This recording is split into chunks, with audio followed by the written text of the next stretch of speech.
Hello. I can't seem to hear you very well. Uh-huh. Ah, there we go.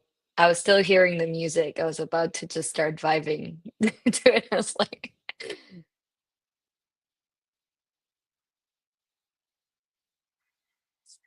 I still can't hear you. Sorry.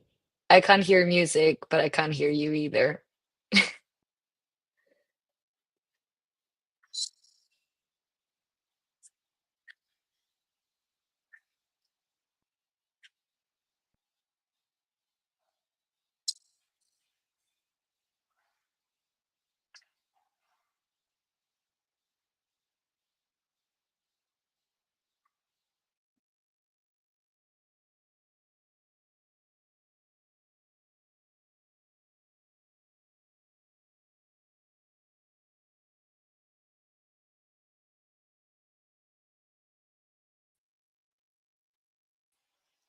How about now?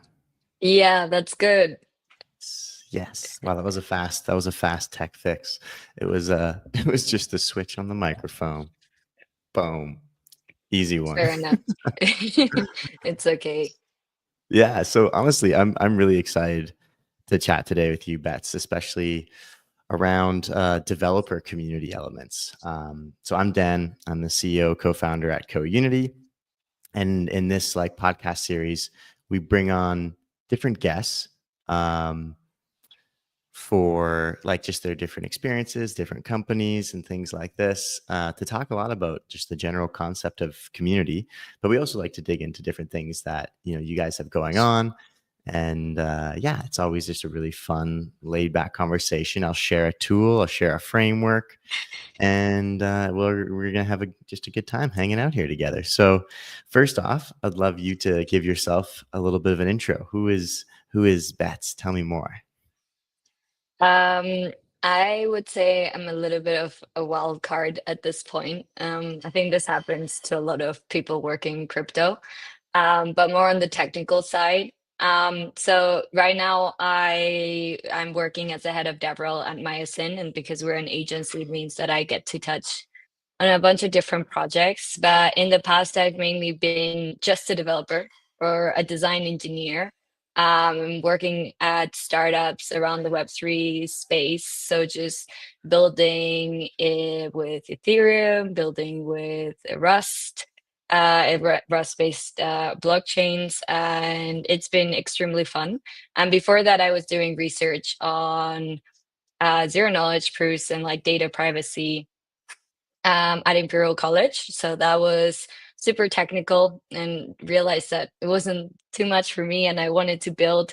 And that kind of brings me here. I kind of realized on my way through research and then coding that actually we really needed some people that, kind of put together the all the tech that is going on in the crypto space, which is a lot of really cool and interesting stuff, with kind of like the social aspect and the understanding of like how these things connect, and you need a community to do that. So DevRels, we're like kind of the people that are trying to connect the devs to the projects and all the in-betweens. There's a lot of stuff going on in the background. But yeah, that's what I do. That's awesome. Yeah, that's actually funny. There's a definition somewhere that I read recently that was saying the same thing about DevRel, where it's pretty much a relationship between the DevRel and the community, and then like the DevRel and the company. It is almost like this component of this middle layer where you're helping, encourage and rally, I guess you could say, a lot of the community specifically into building things. And that's why I think why relationship with it is really important. DevRels that have really good, the rel part of it, relationship with their communities, they have a really strong following. They have a really strong, I don't know, just element of like leadership, I guess you could say, where people are willing to be like, oh, you're recommending I go do these things. Yes, this is something that like a project that I could see well, and you can help me through it. So yeah, no, I think that'd be cool to hear then a question that we ask every guest at the very beginning, which is, how do you define community? I think I'm gonna have a much more like DevRel Nice. kind of vision into it. But I think community is like the foundation for like the Web3 ecosystem or industry. And I think specifically because for me, developers are like the first customers to any blockchain. Like they're the first ones that are gonna understand the chain and they're gonna, take that and actually create the products. So if you were gonna put that and compare it to like a Web2 system, like a Web2 company, you could take AWS for instance, like the developers are building with AWS. They're using AWS has a lot of different products, but they're using it to create applications that then go to customers. And so for me, community, it's like actually building the foundations so that blockchains are successful. And it's also kind of like um, having a little bit more of like the human touch to the technology that we're building that can sometimes feel very academic and very hard to sometimes understand. So it's like, kind of a little bit of like we're all in this together, and it's like that support kind of like you need to feel supported when you're in a community. And I think that like uh communities that are doing well in Web3, they have that like support system, and then you see a lot more apps being built because the devs are like, hey, can you pass me like how do you fix this thing, and someone answers, and like that's kind of like the cool part about it. So yeah, that's how I would define community and from my POV. No, I love getting different POVs on this question. So that's really exciting. That's good. I like that. I really want to go more like developer centric with this kind of conversation too. So let's keep like this flow going. Which then kind of leads me into like, I'd love to hear a bit more about you. Like, what are you working on right now? And you're like excited about anything you're excited about right now? Yeah, there's a number of things going on at the moment. So I'm working with Myosin, and we've just started kind of like the developer relations guild there, which means that I'll be serving more like DevRel teams to reach more people, kind of help them with our community because we've got great people with with like KOLs, event management, and a lot of different things like that, people that build communities. So because I've been in the past already kind of like head of DevRel and building DevRel teams, I think that a lot of DevRel teams around in the Web3 space are underserved, like they need help. And so this is more of like, hey, we're like your support team that we can come and help with like really the go-to market is what we're positioning ourselves. Aside from that, I'm also building a marketing like AI agent. So to help you with like strategizing specifically for Web3 projects. So that's been super fun. Kind of getting back in the trenches of being a builder. I mean, I don't think I've ever left the trenches of being a builder, but I'm working on that quite a lot. I'm also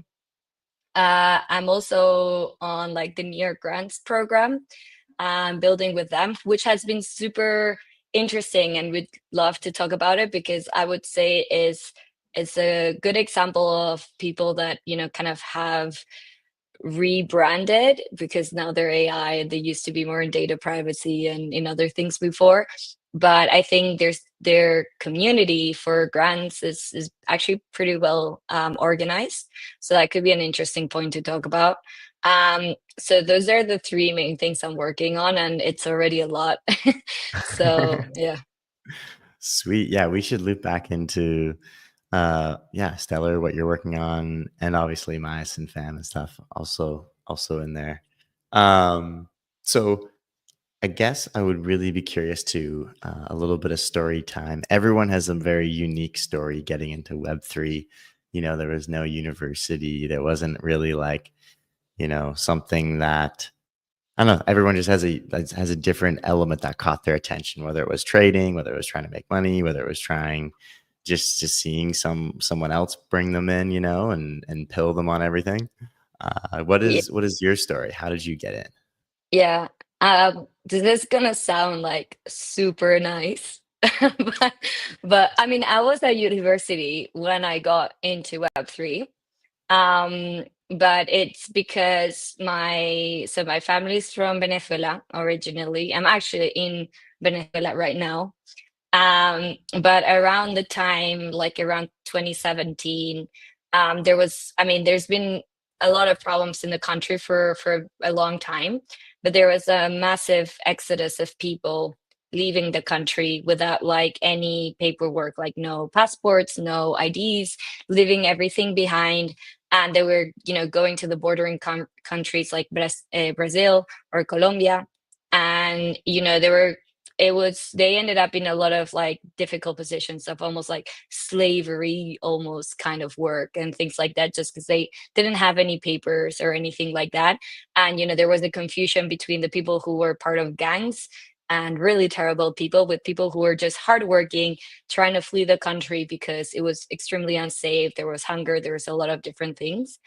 um I was trying to, during my master's, I was doing research on different things, and I wanted to kind of try and build something, very naively that could help like my home country. And I guess where I was most interested on was like decentralized identities or like sovereign identities.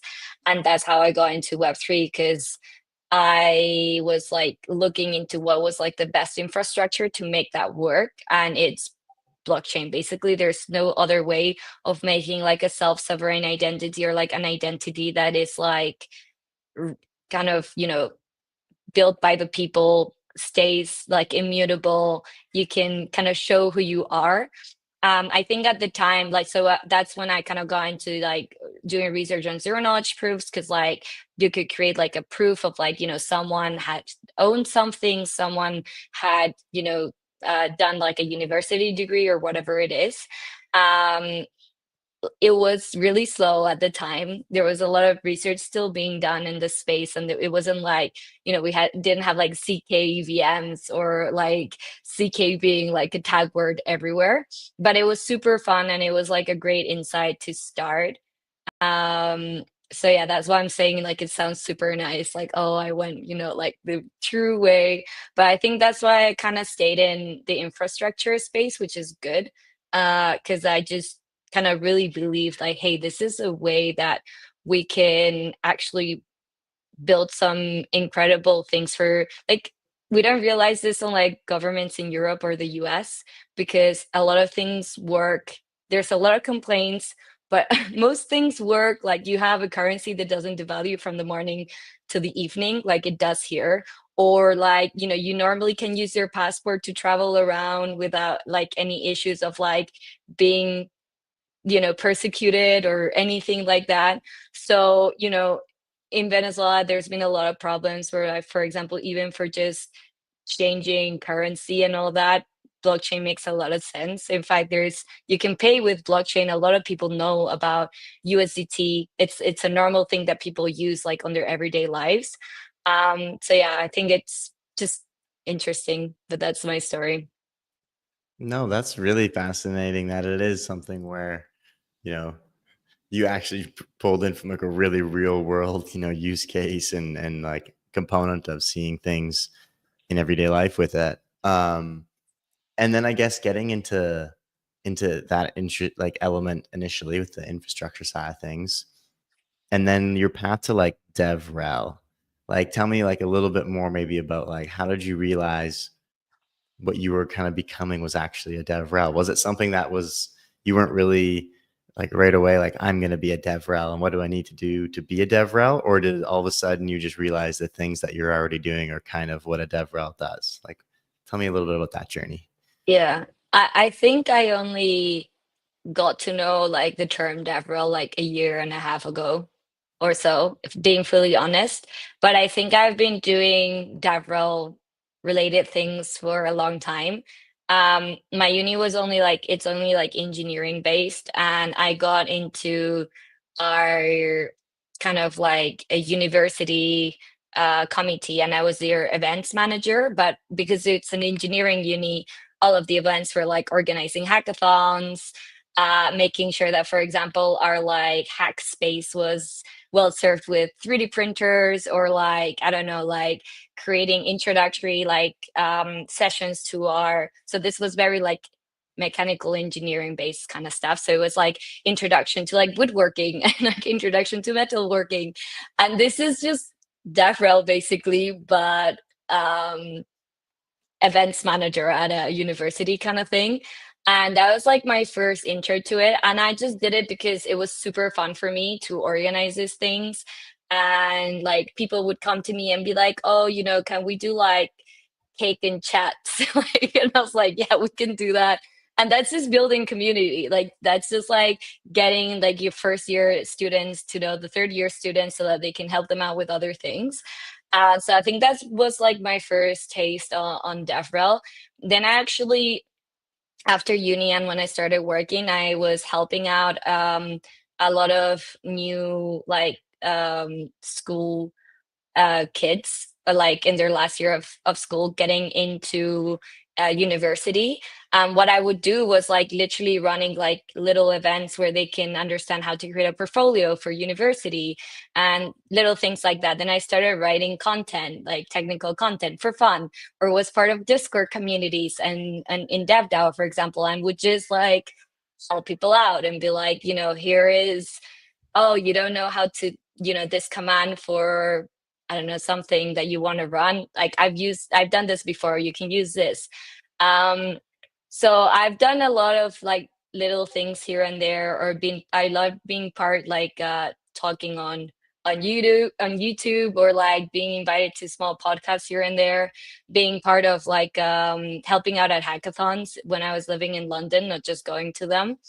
Um, so I think I've been a DevRel for a long time. Just wasn't posting on Twitter about it, maybe, and didn't put a title as DevRel on my Twitter.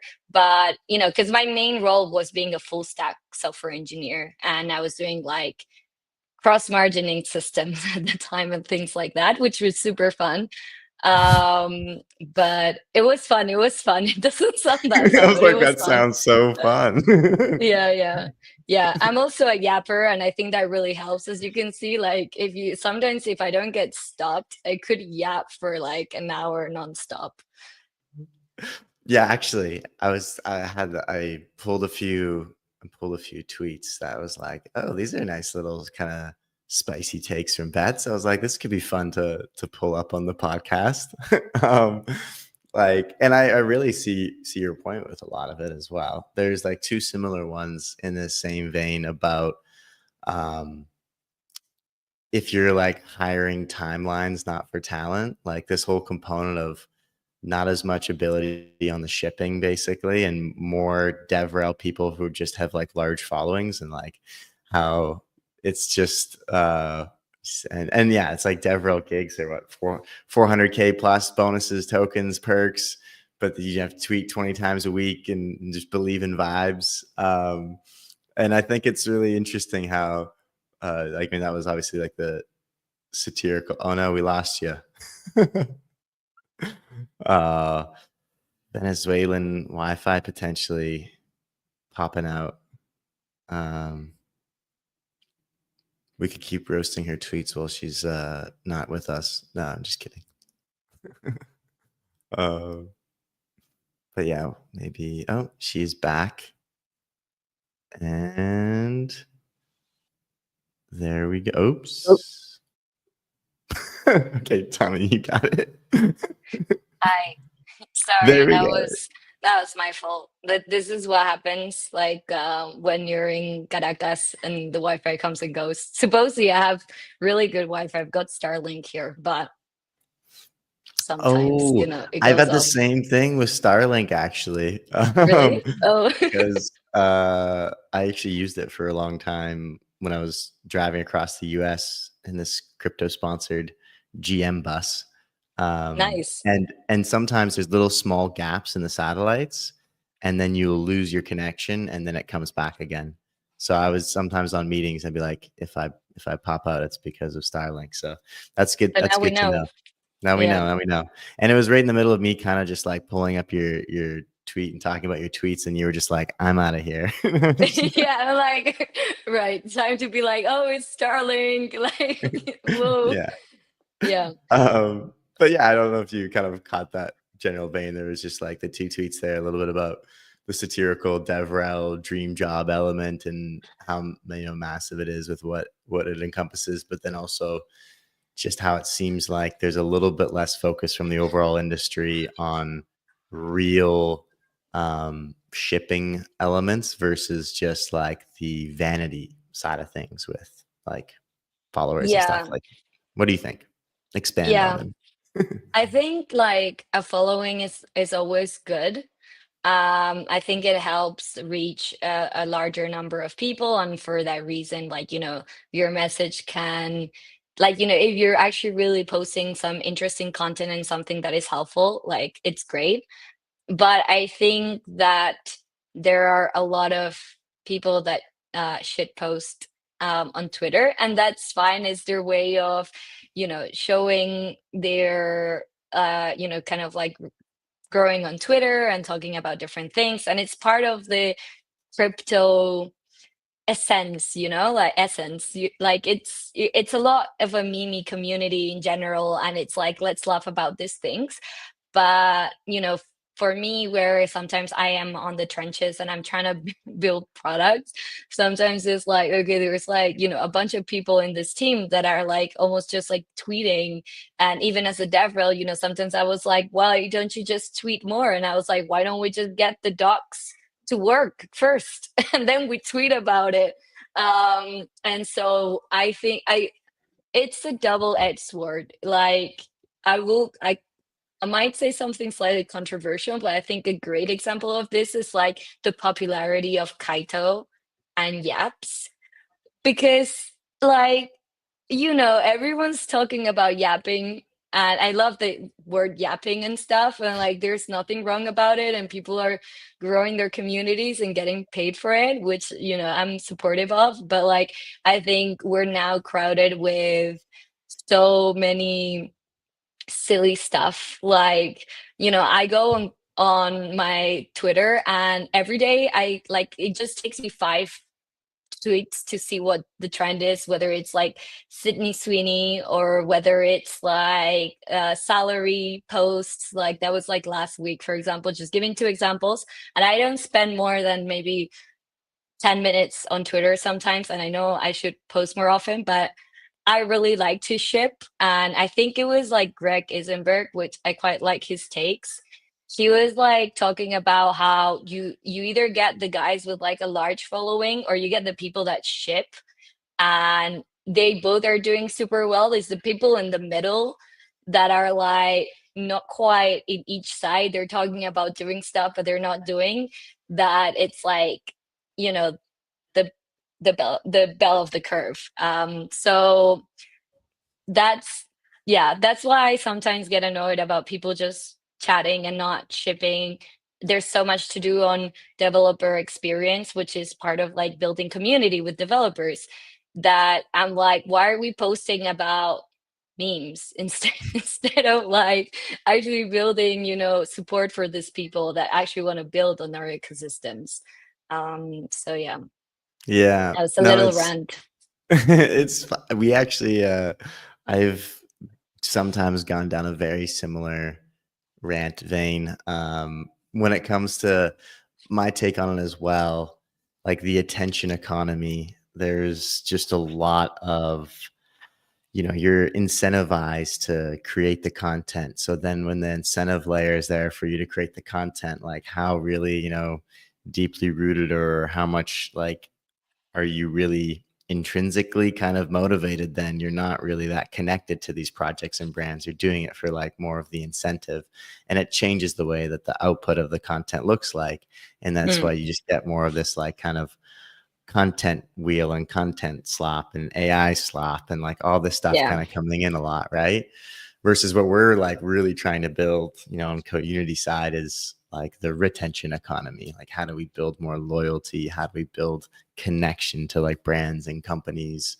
And community is like the most powerful tool to lever there to create connection, obviously. So yeah, that's like a similar vein with us in different ways. But I totally agree, though, that like audience and awareness and attention is definitely still needed. It's not like it's like goes away. To your point, like if that's what we're doing here a little bit as well, trying to build our own like brands a little bit and help provide value for people, and get to useful things for them. So yeah, and I think hearing, for me as well, that's why I like tapping into and sharing like stories with people, because like stories also I feel like is a big historical thing on how people learned a lot and things got passed down through like through the element of stories. So yeah, I think we share a lot of same ethos on like the real authentic kind of shipping and connection and kind of brand building, versus like there's a lot more of like the fluff happening now, like on the vanity side. It's easier to do as well, like especially with Mm. AI and everything. It's like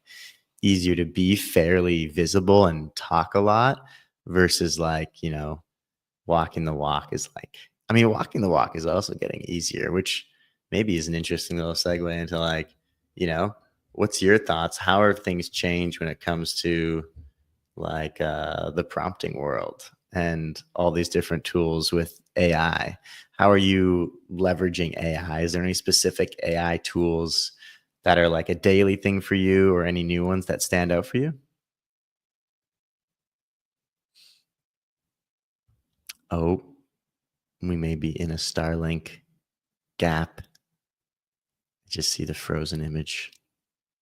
Come on, Elon. Put a couple more of those satellites up there. There we go.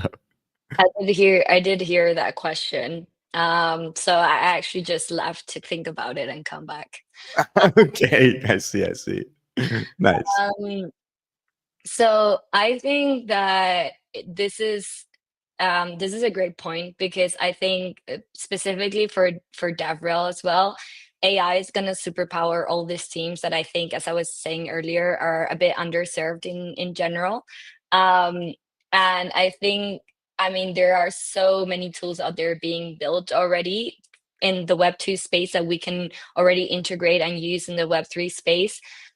There's things like, for example, writing tutorials for people to, how to use cursor with Near, how to use cursor with Polygon, how to use cursor with, any any chain. And there are tools, for example, there's an MCP server tool that is called Context 7, and it Mhm. basically scrapes the GitHub repos. So it takes all the information of that GitHub repo, and it gives um informed gives extra context, sorry, gives extra context to the different LLMs you're using on Cursor. And for anyone that doesn't know, Cursor.ai is an IDE, so it's like a tool for coding with AI. So and it's really good. So you can have Context 7 in there to basically understand how to, like, let's say you're doing like Rust development on some other, I don't know, some chain, and you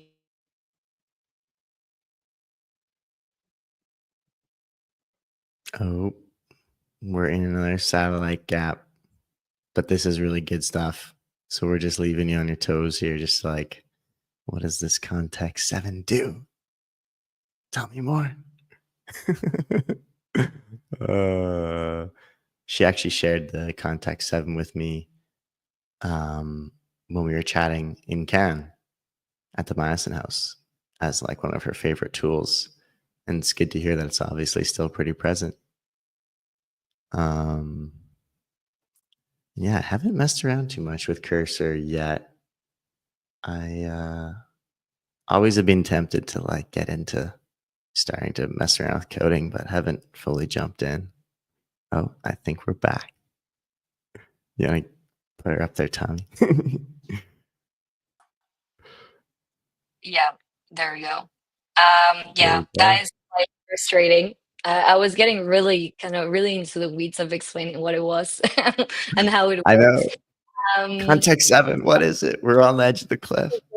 I get super excited about tech tools, by the way. Like as you can see, like I love talking about it.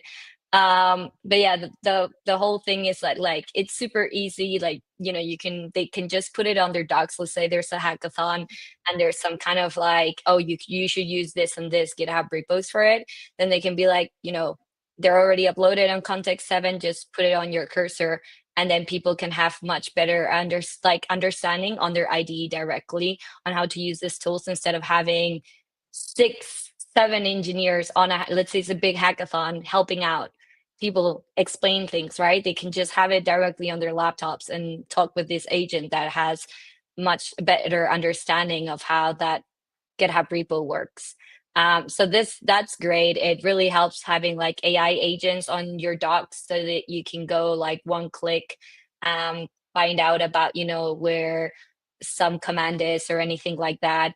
There's other tools like ThirdWeb, for example, that it's really good. It literally helps you like create your first really the app. Like it has understanding of like how do you connect a wallet, how do you do like different types of like transactions or interactions with smart contracts. So there's a lot of places where beginners can now start from that before was like much harder. Like the learning curve in web3 is much steeper than in web2 in a lot of things, and that's why it's harder to retain devs, because beginners come and then they're slapped with like a million things and they're like, you know what, doesn't matter. Let's do something else.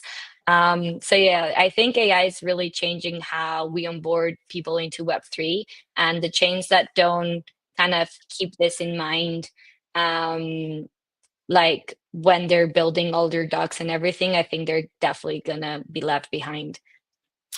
Yeah, like I was sharing earlier, Nodder posted about this with Eigenlayer, how they were changing up their docs to, I think Wormhole might have been one of the first ones to do this as well, Mm. to make it so that you can easily copy the entire docs, just like in Markdown, whatever, right? Because they're like devs are doing that anyways, they're like trying to like copy all the docs so they can put it into their LLMs and chat with it, right? So why not just make it easy and make a little button that's like copy, right? For Mm. for everything, so you can easily import it in. And I still feel like a lot of projects are maybe even slow to adopt that, because to your point, then they can, I think, would they then be able to just drop that into Cursor probably as well for like extra context, or would they? How would Mm, that work? Um, yeah, I mean, you could drop it into Cursor directly into like you have like a little window where you have like extra rules, and you can have Cursor rules as well, which I really recommend. And if any devs listen to this, like, or even projects, write Cursor rules, like best practices to use your chain. But I wouldn't just put the whole context on Cursor. I think probably they either have their own self-hosted like MCP server that kind of takes that and like makes it understandable and then put it into Cursor, or I don't know, maybe they just put it into ChatGPT. I have I don't know, and just ask it questions. Yeah. Yeah, I mean, that's what I did a little bit recently with a project's docs, is I was curious if their tech stack would be able to build something that I had an idea for. And then I was just like chatting with their docs with it to see like, how their docs would work for this idea. And it was interesting because at the same time, I do think ChatGPT especially has a pretty bad habit of like agreeing with everything, like, yeah, you can do it, yeah, no problem. It's like, it's just like a very Yeah. optimistic AI, right? Yeah, Um, I recommend doing a couple of things. You can create a panel, like ask it to create a panel to roast you. So like when you're asking and you want their kind of bit more of an opinion, be like, oh, like discuss this idea as if it were a panel of experts, such as like, I don't know if it's like community, but let's say something like it's like a head of community at put a chain name, and then like a head of devrel from this other place, and or like a senior engineer from here. And then I normally get much better answers in that way, and you can use it with Claude. as well. Or you can tell it like, ask something on ChatGPT, take it to Claude, and then be like, oh, another AI answered this to me. Like, what do you think? And sometimes it gives you like slightly nuanced answers. It works, funnily enough. So just a little incision there that you can try out. I love little AI tips. Yeah, I think the panel one is, I haven't revisited that one in a long time. I like that idea for even the idea, like for ideation, like coming up with new ones for like a project or something. Because as is with all AI stuff, the better you put it in a prompt, the better you fill out the details in a prompt with the, explaining who these different panel members are, then the more kind of like context it will have to give you a better result. And then, yeah, I have done the deep research thing from usually with ChatGPT and then Grok. I'll like would bounce between those for the most part. And I would say like, yeah, can you make this any better? Like I was thinking it'd be a little bit more along these lines. Can you improve this? Right. And then Yeah. it has a huge amount of context that it can then improve whatever, right? Which is a nice little thing. So yeah, those are great tips. I guess just on your work as well, then, how do you find the balance between education, advocacy, and product alignment? I thought that was like an interesting triangle type question that I pulled. Um, like, there's just a lot of factors that you have to juggle with DevRel work, right? Um, do you feel like sometimes, probably it often depends on like the certain project or certain community, but how do you even come up with that element of whether you focus more on the product side of things, more on just like general the education, or more of like the broad sharing advocacy side of things? Yeah. Um, I think this is a great point to come back and be like, this is why dev roles are normally like the teams are underserved, because Mm. each one of the sections are like almost like a whole role in itself, and it's really hard to juggle on the same day doing the three things at the same time. I think most teams, and on what I've seen, is normally like, it's not like you leave two of these pillars on the side completely and just go for one, but you normally prioritize one. Let's say that like there's barely no tutorials and there's a hackathon coming up, then you kind of like focus on education. So you will either do it yourself. So I'll either create tutorials or jump and create a video explaining some things, or make sure that like, I don't know, everything in the docs is working as it should be, or if there's anything deprecated to figure out. And then like after that base is done, then I would go and kind of like start talking about it. It's like, hey, have you checked this out? This is new, or this is coming. Like, read about this tutorial. So now they're getting ready for the hackathon. But I would start with education. Then I would like go for kind of speaking out loud about it. And then after the hackathon, I would probably go and like do a bit more advocacy, show the projects that have like worked well or not. So just as like a simple example, this is how I would like kind of go between the three pillars a little bit. Like, for example, getting ready for a hackathon. But I think it's really hard to juggle. And that's why you normally have more than one dev rel in a team. When you have one, and I've been sometimes the one and only, it's like you're just having to ask people like, hey, can you create this piece of content? Because I need to like jump in this like Discord, Q&A. And then I also need to make sure that, this devs actually push some like docs. Otherwise, no one's going to understand what's going on. And then you're going back and forth. But yeah, you you hit the nail on like something that is super stressful, in fact. So yeah, it's hard to balance. So I like, at one point in time, we were exploring a lot. We do a lot of ambassador programs. We've got like 3 of them kind of cooking right now with different projects, and we help design them and operate and run them. We have like a bit of an ambassador management system, and it's something that we've been getting really great feedback on. And one of the projects, we were looking at doing more of a developer focused ambassador program.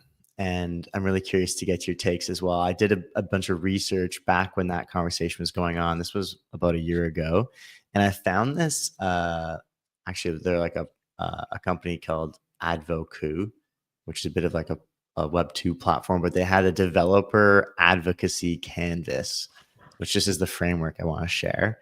And I want us to just take a peek at it and then just like jam on it a little bit. So I'm going to share it up on the screen here so we all can see it. And get your thoughts. What do you think overall about like developer ambassador programs and like creating ambassadors that can kind of help be your extension, um, especially on the advocacy and education side, and then communicating even the product components a bit? Any initial thoughts on that?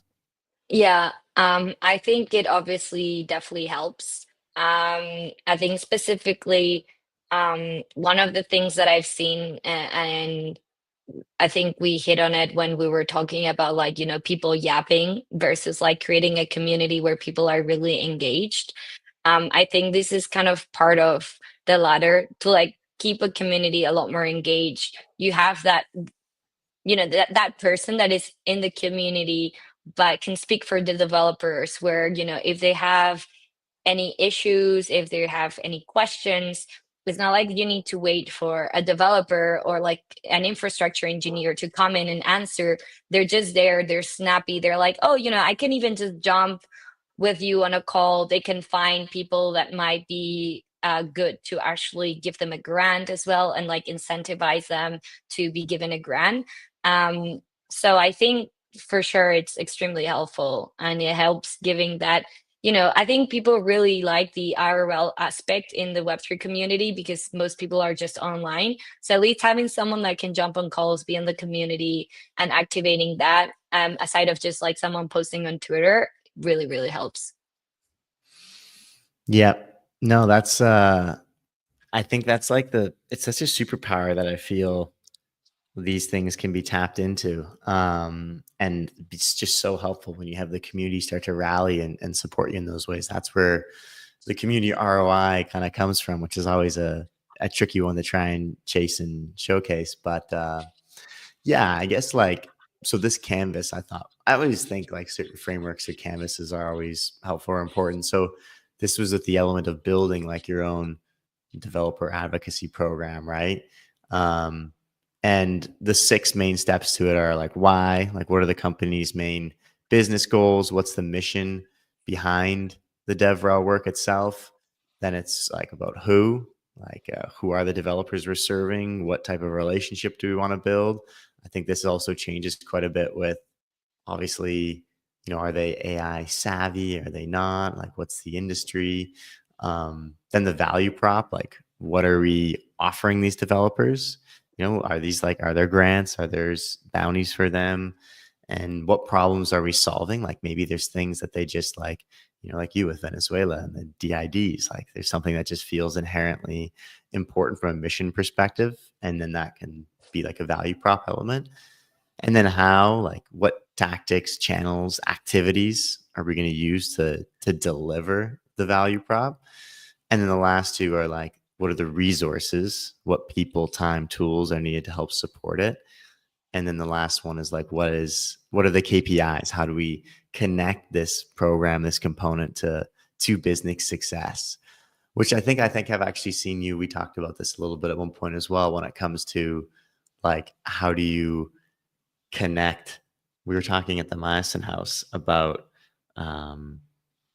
like the value in focusing on builders for some projects, right? To like give them the right attention, and that will help like their program, right? But I don't know. I guess first impressions, maybe on this kind of canvas element, and then any components to you that really stick out as being extra important or that the industry isn't doing a very good job on. But yeah, what are your initial thoughts? Yeah, I think the canvas makes a lot of sense. In fact, I would love to be sent the canvas after our chat because I think For I would sure. like. I'm sure I will use it in the future. I think it's quite spot on most of the things. I think sometimes I think protocols maybe get a bit don't get quite right the who part. Like, there's I don't think they quite get right, like the level of experience of a lot of developers. And a lot of the times don't cater for beginners or cater for like really like what is blockchain, and you're like, and then goes from what is blockchain to like this is a subset of Rust, and like figure out how to like download it and use it, and you're like, what happened in the middle, like, and you go from like and almost like an academic paper on like what is blockchain to like, and so I think the who gets and so obviously some protocols probably like get it right, but I think for example, figuring out that a lot more engineers that are coming in are a lot more AI savvy. So writing about using how to use Cursor and Windsurf with your chain is like almost like a must nowadays. And definitely having beginners. I think right now we're having a bit more of an influx of beginners, like developers in, for example, other communities like in the Latam community that I'm much more into and I can speak about. But for example, having content in Spanish that is a bit more beginner friendly, and we see a lot of communities in the Latam space that are either interested in coming in or are more in the like founder space or giving that kind of like understanding of like they're not infrastructure builders, which is another type of who, but they're more like I want to use this to create a D app in the Latam space, so maybe you can help them understand like where they can get an audit, and like I don't know, I think the who it gets quite wrong sometimes. um I think resources sometimes are underserved. We were talking about this before, like developer documentation being deprecated, very scattered, or like the tone is not quite right, which is directly connected to the who. Mhm. So those are like my initial thoughts about like the canvas, but I think the questions are quite spot on. If like someone really sat down and answered all the questions, I think it would be really helpful for them to create like a DevRel plan going forward. Yeah. No, that's really interesting that those are the points that stood out too, because recently for me and like I'm constantly doing research. We've got, 7 or 8 different projects going on right now, different clients, and they all have different types of, you know, uh, community optimization areas and different problems and whatnot. And there's a common theme often in the Who as well, which kind of stems also just from not really knowing, like you may have a group with 200,000 Discord or a Telegram group with, 300,000 people in it. But then you're like, but like, who are these people really? I'm curious if like, what are some tips or tools or, um, even I guess processes that a company could go through to like figure out that who better in like a Discord or a Telegram. Like, what would you suggest, or what ideas would you have to for a project who literally tells you, I just don't know exactly who is like in my community? Like, what would you use to help them like understand that analytically? Yeah. I mean, and this is gonna sound almost silly, but you can start with super simple stuff as like, they're onboarding onto your Discord and you just literally ask them, are you a beginner? Are you an intermediate or, advanced? And what kind of languages do you know? Um, yeah, if they click developer, just ask them a couple of questions. So now you have a bit of a profile of each person. They know Rust, they know Solidity, they've never touched anything in Web3. They actively contribute to infrastructure. So that's like a very simple step that you can do. Another thing that you can add is with like the Radar or things like that, actually track like wallet accounts and their contributions, so you can see like the people that are contributing the most to, like, for example, people that are just downloading tutorials, for example, or like in your tutorials allow them to mint something as a proof of finishing that tutorial, or like creating that little initial step, and then maybe ask them to put it on Twitter or put their Discord in. And so now you can link like, oh, that person has done 6 tutorials. They're a beginner, but they're really interested and they're like building, their kind of knowledge in on the chain or the project. So some of those are like examples where like in an you can then put all of this and analyze all the different names and connect them to like their level of expertise. Obviously, when you already have a Discord and you haven't analyzed like any of these people and know where they are, you first of all, not all of those 200K people are gonna be developers. So I think the first place I would go is I would normally go into the developer chats, see who are the main people that are contributing.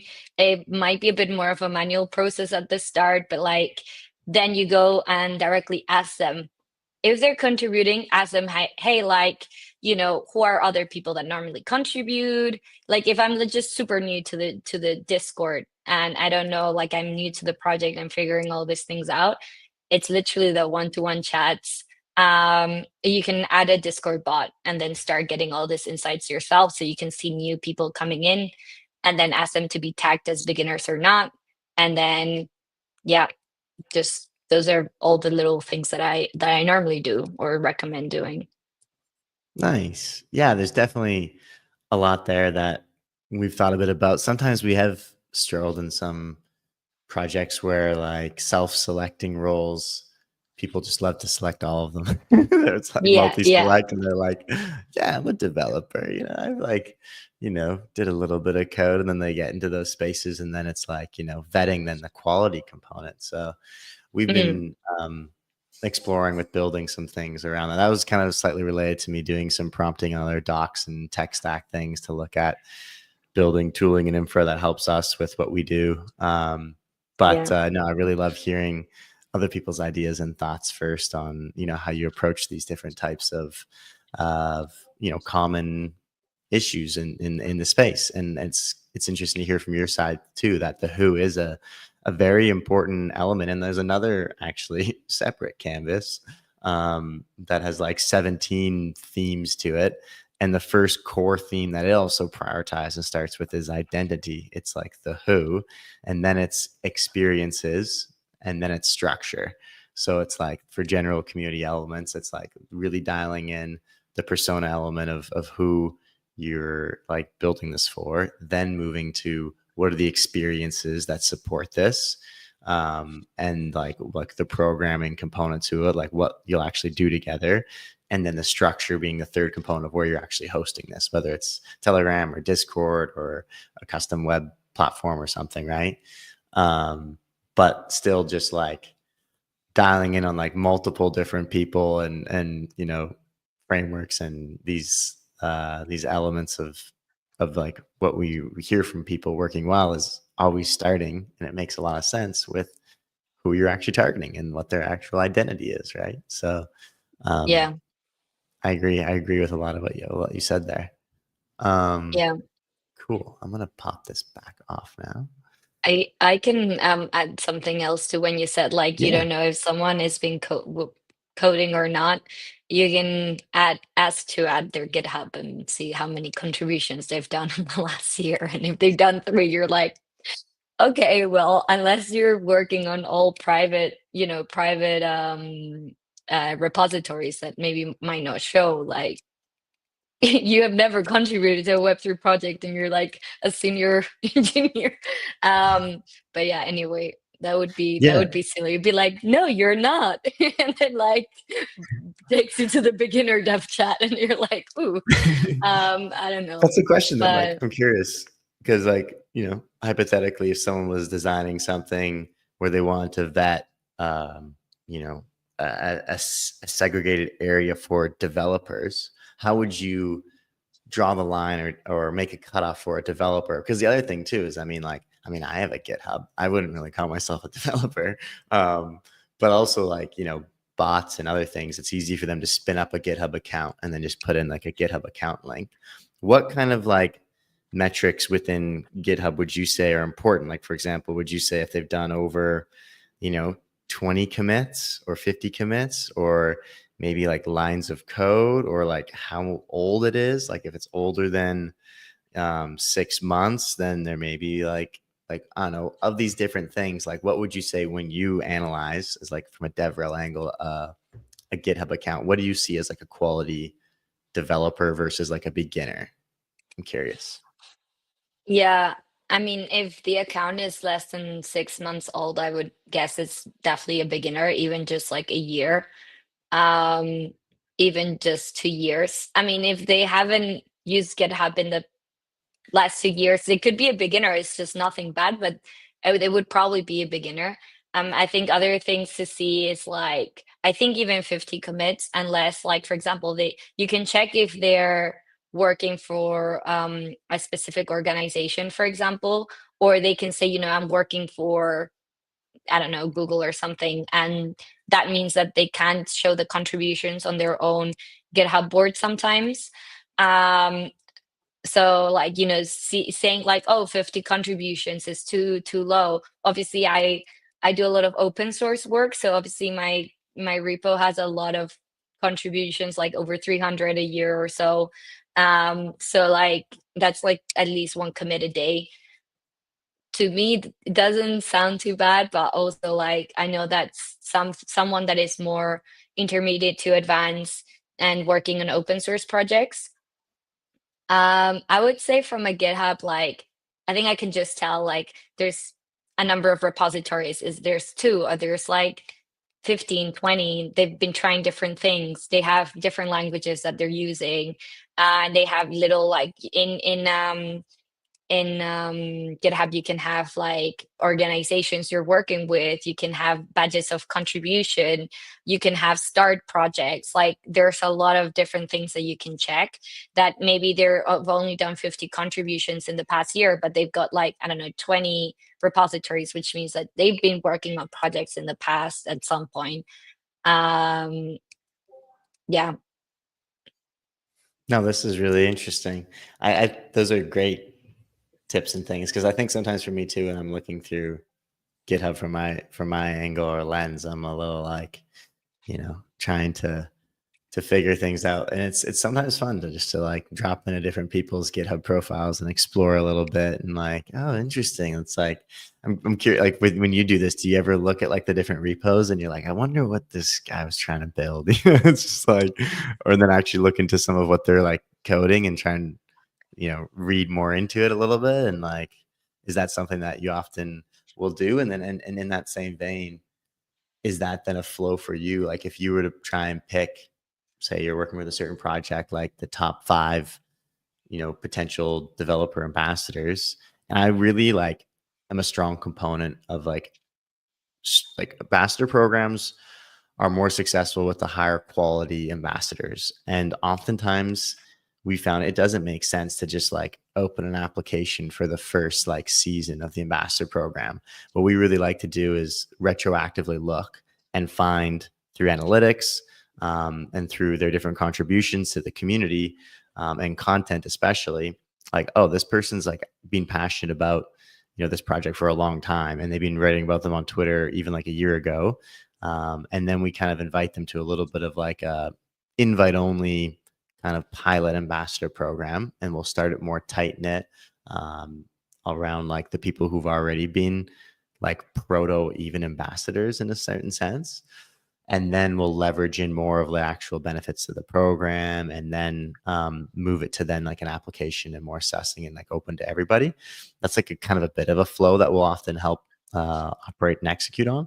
When it comes then to doing that on the developer side, like then you'd have to do the similar thing. Instead of looking at people's content and everything, I'm sure you'd be, you understand like, oh, they like worked this repo like a year ago, and there's like a couple different contributions here, like they've actually taken part of it, and you'd kind of like fish through different people's profiles, trying to see maybe who maybe has something that was more, maybe not necessarily more lines of code, but more impactful and like, oh, this was useful or helpful, and they know what they're doing, you could kind of like see signs of that. Like, is that something you would kind of fish through and explore when you're, just as I would do it with people's content, you would do it with people's GitHub repos?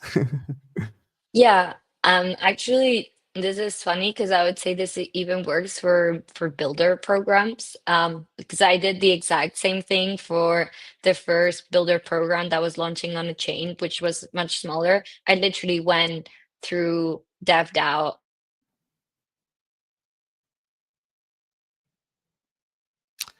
Oh boy, Starlink strikes again. I was actually thinking earlier when the last one happened that I should like have some jokes ready, because like that's what you're supposed to do, right? When you're on stage and passing time. Here, let's ask ChatGPT. Although she'll probably be back before we get it to give me a short, great Web3 dev. I'll tell you a joke, Dan. I'll tell you a joke. All Starlink. right. This has been an ongoing thing in this episode now. Yeah, it has. Oh, I actually, the last one happened when I was on mobile data. So it wasn't quite Starlink. It was just a mobile data thing. But this one obviously is a Starlink side of things. All right, the joke we have here She's is, back. oh, okay, okay. Well, you know what? I'll get her to uh, listen to the I joke. I was just about to give a joke, because this is what you're supposed to do, and you're like, someone like leaves, you're like, oh shoot, anyone got any jokes? And I, of course, just asked AI, because that's like, you're actually trying to come up with something quick, and it's interesting. I don't know. I don't know. Why did the Web3 DevRel break up with the smart contract? Because there was no commitment, just gaslighting. Funny gaslighting smart contract. Okay. That wasn't that great. Oh no, we lost her again.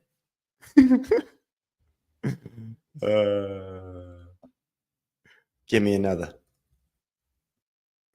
This is must be a time of the day right now where the satellites are just like not too close together from that perspective. Why did the DevRel bring snacks to the hackathon? Because the only thing hungrier than the devs was the RPC rate limit. That's a very dev joke. That feels like a very dev jokey thing. Oh wait, I think we've got.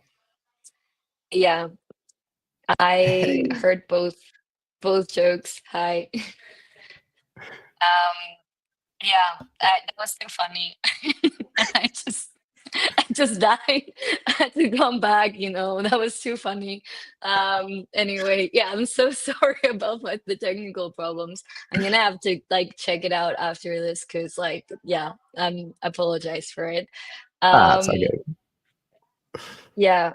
Oh yeah, I We was were, talking about the builder we- programs and all that. yeah, you're like So, dev DAO, and then it was like, phew. oh damn. Yeah. So I yeah, so I was looking for literally like developers that contribute actively open source. So, I went to DevDAO, which I've been in the community for a while. I know Raid Guild is an interesting one as well. And I literally just got really good engineers that are interested in, building open source to one, even just understand better like if the builder program made sense or not. Like it was just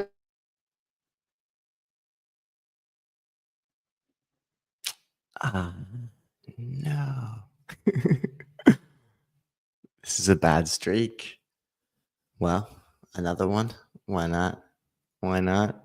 Oh, actually, she might be back. Da, da, da, da, da, da.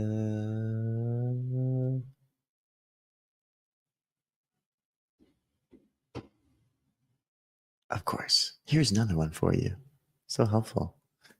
What's a Web3 DevRel's favorite debugging tool? Community feedback until it forks into 12 opinions. That is a very real joke. I feel like that's something that really actually happens, to be honest. It's like one of those jokes where it's like funny but true. um, I'm back. I'm back with one. We're going to turn Okay. this into a comedy joke, a comedy episode. oh, I that's like this one because I know someone this happened to. Web3 DevRel is 10% technical, 90% emotionally supporting devs who just lost 5K to a testnet. There we go. There's mine.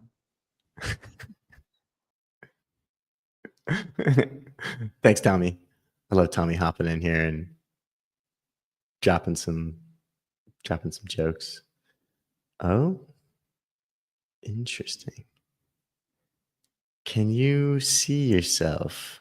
That's your video feed right now. Or do we have you? Are you with us? Maybe pop out of the studio and pop back in again, because it's kind of weird the way it looks like you on screen right now.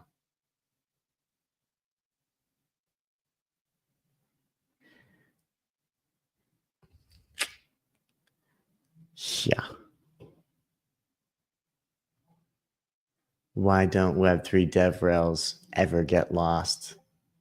Because they always follow the devs on chain.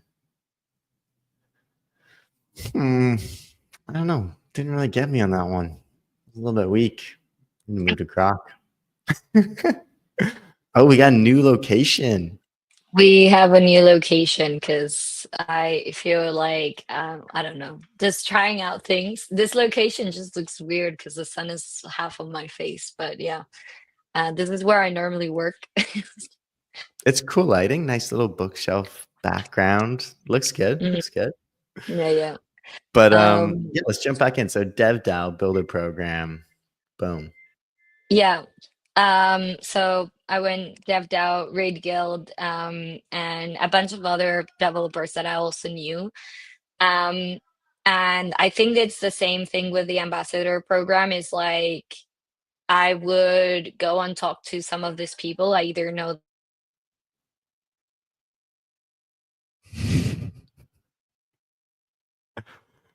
Oh no. Wow. I think we should switch to something other than jokes now. But it's really too bad. This is fascinating. I think like the builder programs, this is what everyone really wants in the Web3 space right now. Like ecosystems, a lot of like a lot of chains, a lot of projects.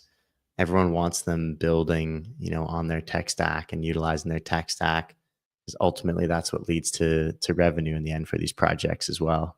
So I think the importance of having like these builder programs, there's a lot of competition for them too, which might be a good question for Bets as well if she comes on, because everyone, like, there's not a ton of builders in the space. I think if you're really curious on analyzing into what does like the mapping of the current Web3 builder space look like, if you just Google like Web3 electric capital report, the electric capital report has such like interesting elements of it. Oh, sweet. We're back. I was just briefly tangenting, going on a little tangent on just the importance of overall builder programs and how there's a lot of competition for the same, builder group. And so really thinking through these things and dialing them in as best you can be really helpful, right?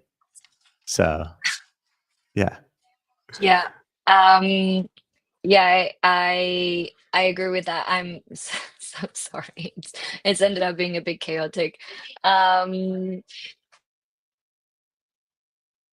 Oh no, we lost you again. Oh, this is tragic.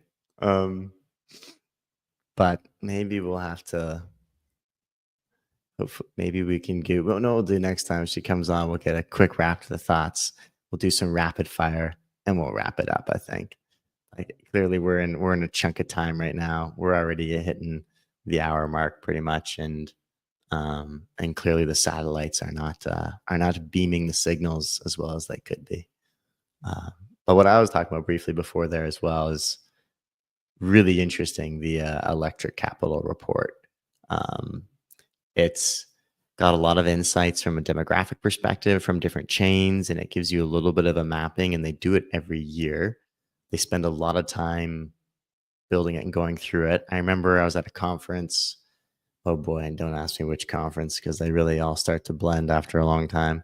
But one of the authors of the Electric Capital report, one of the researchers, was on the panel and was talking a little bit about how they go through it. And they were the ones that brought up this whole component around with builders and developers, like the open source versus closed source. You can't see as much analytics on closed source stuff, obviously.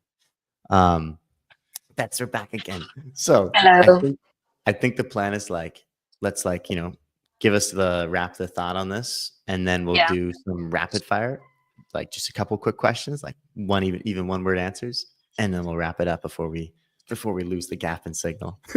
Yeah, sounds good. Yeah, I think there might be more than just a gap of signal issues going on, but we'll figure it out later on. But yeah, happy to be back, at least in a different location.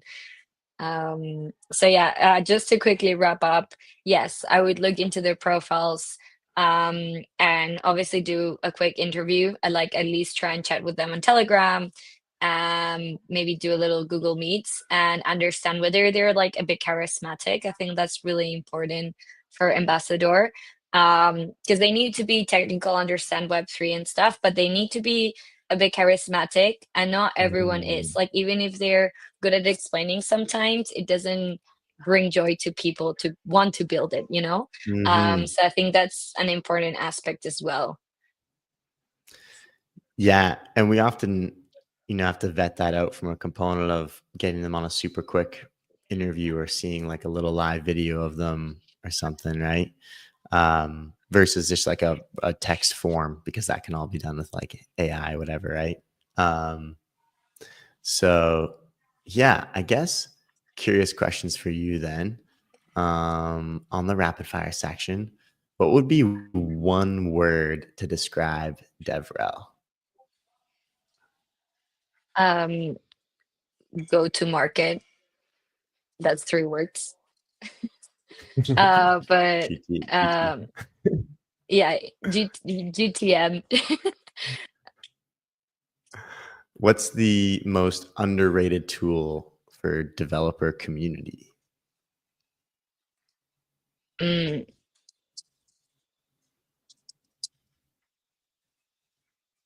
Discord. I mean, it's not underrated, but everyone's on Discord. Dev wise. Um, it's not as underrated, but So wow, we had two more. We had two more rapid fire, and then we were good to go. But I'm sure she'll be back in just a minute, and then we will. Oh, I thought we had it for a sec there, and then we'll wrap up here. But interesting answer on that one. I do think that. I mean, I'm definitely a very strong believer in the component of a. There we go. I was just about to say I'm a strong component of a strategically built Discord, even like for the devs, is something very, very valuable for the projects. yeah. Cool. Any favorite book? I mean, not web. Like, my favorite book is Siddhartha by Hermann Hesse, but it doesn't have to do that much with Web3. I just think it's. I read it many many times, and I think it's a book that you can kind of go in a little bit of like an introspection trip with. So, if anyone has not read it yet, I recommend it. It's quite short. You can read it at the beach. So. You can read it at the beach. Go introspective. Love that. One mistake you see in how teams approach DevRel.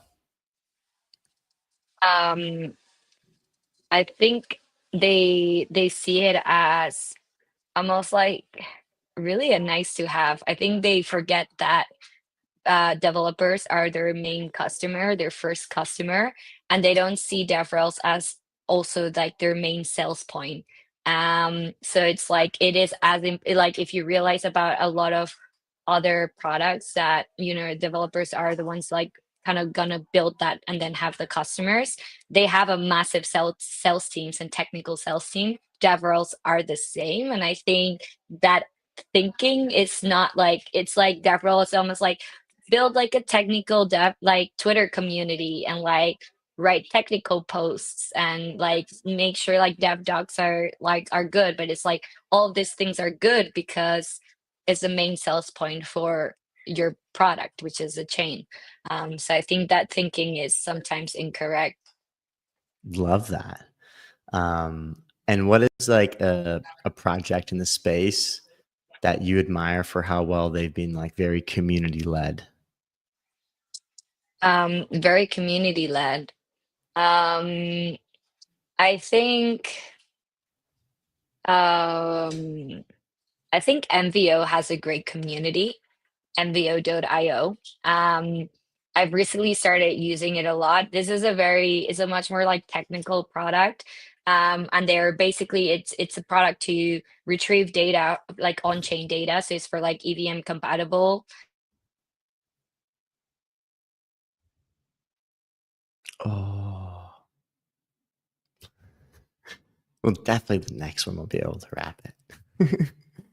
EVM compatible. Man, I want to check that one out. Tommy, do you remember? We'll definitely drop these in the comments as well. So, like wrapping up of the component of some of the tools that we talked about, Context 7, as well as I might do a little bit of a revamp on the advocacy canvas. There's like because it's kind of like a Web 2 advocacy canvas, and I might revamp it a little more for the Web 3 side and republish it out there for everybody. And I'll obviously send to Bets as well because she was asking for it. And yeah, so we'll definitely be sharing all these resources and different tools that are mentioned in our conversation here, so that everyone has access to them, just like we do with the other talks that we have. We have our little Telegram group with the GTC goodies. If you're ever interested in what the go-to community strategy GTC goodies are, you can always just DM me or DM the CodeUnity account, and we'll hook you up. All right. It was really interesting on that. Right before you, I was like, "Oh, tell me more about this tool. What is it again? Sorry, say it again." So it's like a hyper Community. indexer. Yeah. And basically it's just to retrieve data, like on-chain data, but like 100 times faster than the competitors. So the product itself is really good. But I think like they've worked, like their community love them, and like they're the kind of people that are building like extras, like they'll build little like terminal UI so that people can use it, and people are doing like videos on how they're using the tool. And like it's not like maybe this kind of answer is more for like a Polygon or Base is doing a great job as well, but I wanted to like talk about a project that I think like it has a great community of people that like love them completely, and it's like their followers, and they'll want to contribute, they want to they're there for any updates. And I think that's like the kind of community that if the as the product continues to grow, you have a following of people that are not going to churn. So I think it's a really good example in my opinion.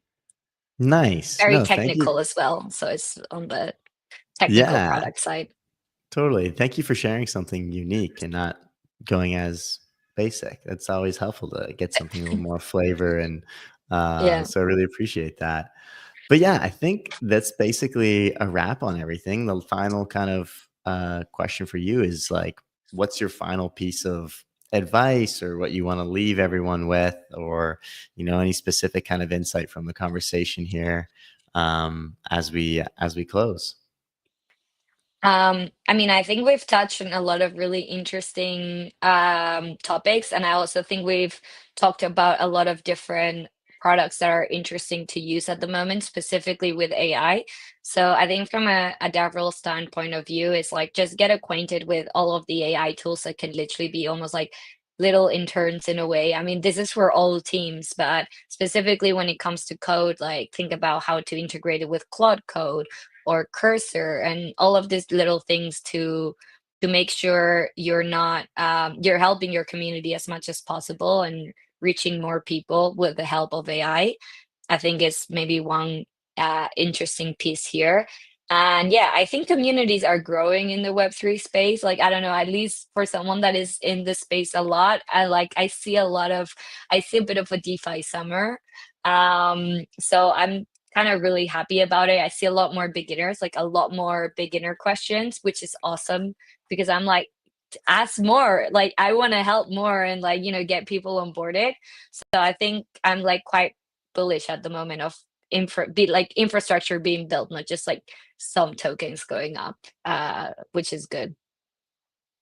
Nice. No, that's a really great you know, I like the optimistic end and the element of the direction that we're going in right now in the industry, and building more of these real connections, getting more to this real authenticity, to the real shipping, to the builders who are putting in the work to create this industry. Like they're actually building this stuff, right, that we're all utilizing in this whole new kind of economy. So super exciting. I was also really energized by the conversation here. Really, really enjoyed it. So thank you so much, Bets, for coming on. And I'm sure I will see you probably at Dev Connect, probably with the next place, or who knows, maybe before that, another conference. But thanks again for your time. Yeah, of course. Yeah, probably Dev Connect. But yeah, looking forward to it. Sweet. And we been throwing your socials on the banners here across the bottom throughout the show in different times. There's yours right here. So guys, go give Bets a follow for sure on X. Get some of that content, the DevRel stuff, the insights, the little things that we've been talking about here as well. And yeah, that way you can stay up to date with it all. Catch you all later. Thank you, everybody. Thank you so much. It was awesome to Peace. chat. Bye-bye. Yeah, it was great.